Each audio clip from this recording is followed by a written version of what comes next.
Hello and welcome to StudyIQ.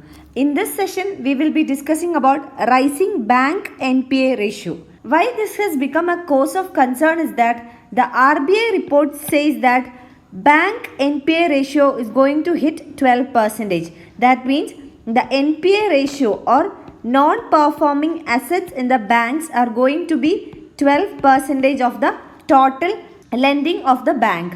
And this may reach the highest level since 2000. So this is the prediction. It is going to be 12% and since 2000 this is the highest level. And what is NPA? NPA means non-performing assets. So non-performing assets generally refers to those loans for which the payments, either the principal or the interest payments, are due for 90 days or above. So please keep in mind this period, that is 90 days. If a particular loan payment, it can be either the principal amount or the interest amount, if it is due for 90 days or more than that period, we call it as NPA or non-performing asset. Then what is bank NPA ratio? This is the total percentage of bad loans or the percentage of non-performing assets out of the total loans. Suppose if bank has total of 100 crore rupees loan, and out of that, if we say 12% is NPA, what does it mean? It means that 12 crore rupees are NPA or non-performing assets, which means the 12 crore rupees loans are not receiving either the principal amount or the interest amount for the last 90 days or above that period. So that is NPA.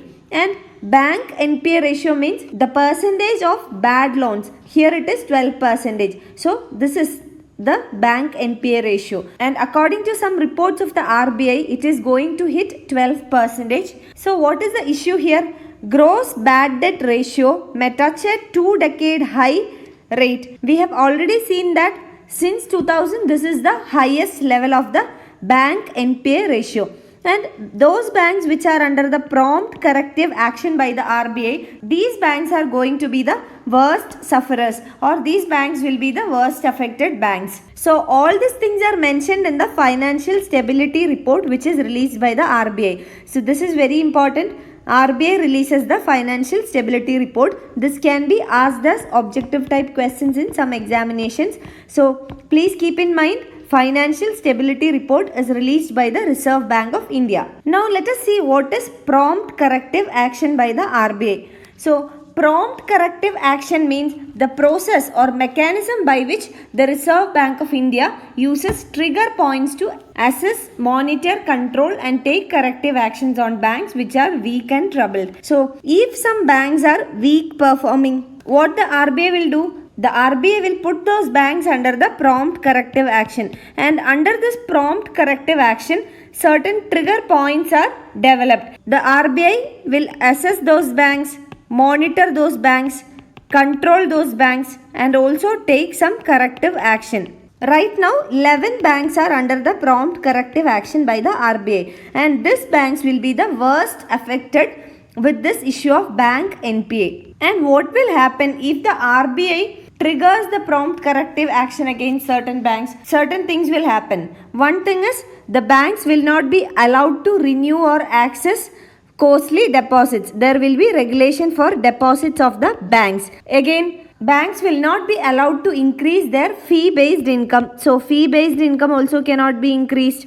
Again, special drive will be conducted to reduce the stock of NPAs. The NPAs in the banks should come down under the prompt corrective action, and the banks will not be allowed to enter into new business. The branches of the banks cannot be further developed. The RBI can also impose restrictions on banks on borrowing from interbank market. So borrowings of the banks will also be restricted under the prompt corrective action. So this is briefly about prompt corrective action. You must remember that under the prompt corrective action, the RBI will be assessing the banks, monitoring the banks, controlling, and will also be taking some corrective action, and this will be taken for some weak banks. So under the prompt corrective action, deposits will be regulated, fee based income will be regulated, measures will be taken in order to reduce the non-performing assets of those banks. The banks will not be allowed to enter into new business. They cannot further expand their branches. The borrowings from the interbank market will also be reduced or restricted. I have already taken a lecture on prompt corrective action. I have explained in detail what will happen during prompt corrective action and why it is important, what is the backdrop, and what does RBI stipulate under the prompt corrective action. All those things are discussed in detail in that lecture. For further clarity, you can watch the lecture on prompt corrective action. So this is in brief about prompt corrective action by the Reserve Bank of India. And one important thing we must remember is 11 banks are under the prompt corrective action of the RBI. Now coming to the impact of rising bank NPA ratio. What will happen if the ratio of the NPA or non-performing assets in the bank increases? Firstly, when the bad debt increases, the capital position of the banks will weaken. There will be a shortfall of the capital. And as we discussed, the prompt corrective action banks are the worst sufferers in that case. What did the government and the RBI do in order to contain this issue? First of all, capital augmentation plan was introduced. This was done by the government. From the government side, capital augmentation plan was done, and this was to address the potential capital shortfall. Under the capital augmentation plan, the government would induce capital into banks. So capital was induced into banks in order to contain the issue of rising bank NPA ratio. As we said, when the bad debt increases, what will happen? The capital position will weaken and there will be a shortage of capital. And in order to fill that gap, the government has induced capital into certain banks, and that is known as the capital augmentation plan. So this has played a catalytic role in credit growth. What is meant by catalytic role?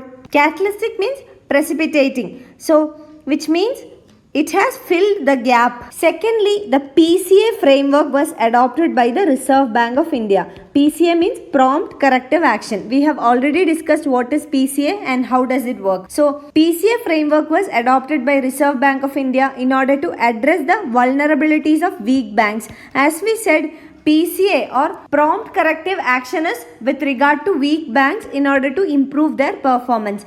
And prompt corrective action helps in further preventing capital erosion. How does capital erosion happen in banks?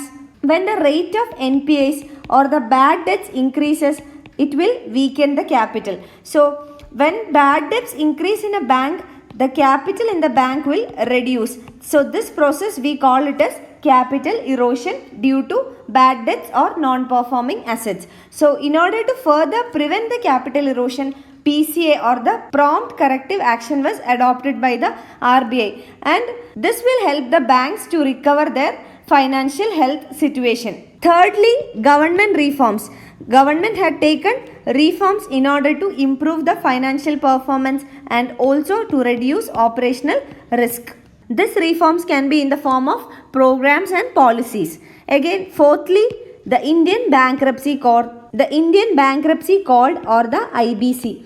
IBC was a solution to twin balance sheet problem. So twin balance sheet problem is associated with two things. One is with regard to corporates and also secondly with financial institutions. So Indian Bankruptcy Code was also a solution for the issue. Indian Bankruptcy Code has been adopted in order to resolve the stressed assets in a time-bound manner. What is meant by stressed assets? Stressed assets means NPAs in the banks, that is non-performing assets in the banks, plus restructured loans plus written off assets. So these are known as stressed assets. These three combined together known as the stressed assets. So Indian Bankruptcy Code has helped in resolving the stressed assets in a time-bound manner. Now let us look at the sectors causing the stress. Those sectors wherein which the bank to NPA ratio is high. Under the industrial sector,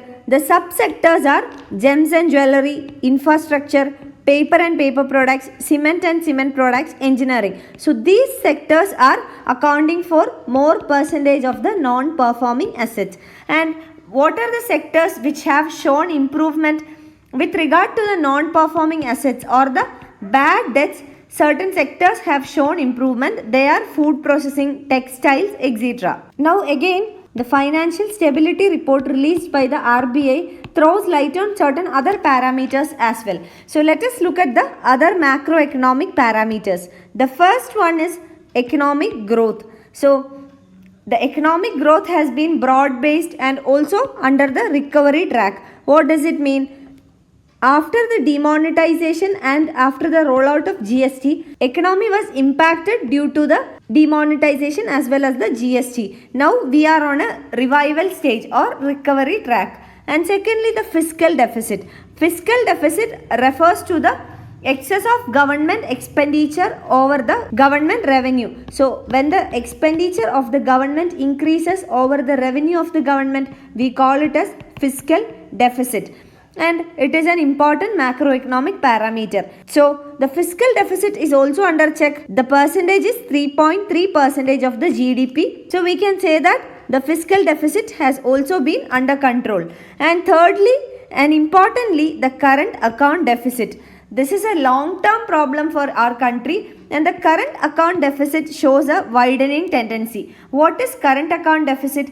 Current account deficit means the excess of imports over the exports. So when the imports of a country increases when compared to the exports, it is known as current account deficit. So widening of current account deficit means the value of imports has been increasing with regard to the value of the exports. So what are the reasons for this? The first reason is increased domestic demand. So when the demand in the economy increases over the supply, what will happen? There will be a gap of demand supply, or we can say that there will be shortage of commodities. And how will this shortage be filled?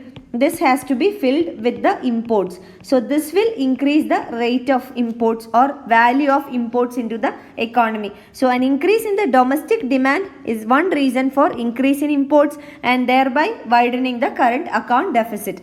And secondly, worsening the terms of trade. When the terms of trade worsens, what will happen? The rate or the value of trade will decrease. So when the trade in the economy decreases, what will happen? There will be again a shortage of commodities in the market, and this shortage has to be filled again by the imports. So the import dependency will increase and thereby the current account deficit will also widen. And thirdly and most importantly, an increase in the price of crude oil. So when the price of crude oil increases, it has multi-dimensional effect on the economy. The prices or the cost of production of most of the commodities in the market will increase with an increase in the price of crude oil. And this cost of production increase will lead to cost push inflation in the economy. So under cost push inflation, two things happen. One is the prices will increase as a result of increase in cost of production. And secondly, the supply or the output will reduce because the cost of production is high. So increase in prices will create inflation in the economy, and decrease in supply or output will cause import dependency. Again, the import bill will increase. So this will also widen the current account deficit. One thing we must remember here is that when there is an increase in price of crude oil, this itself will directly impact the value of imports. When the prices of crude oil increases and we are highly dependent on imports for crude oil requirements, that itself will increase the import bill. So this is the direct impact. And secondly, indirect impact is that this will again increase the cost of production of many commodities in the market, thereby bringing cost push inflation into the economy, which will again cause a shortage in the supply. Again, import dependency will increase. Again, the current account deficit will widen.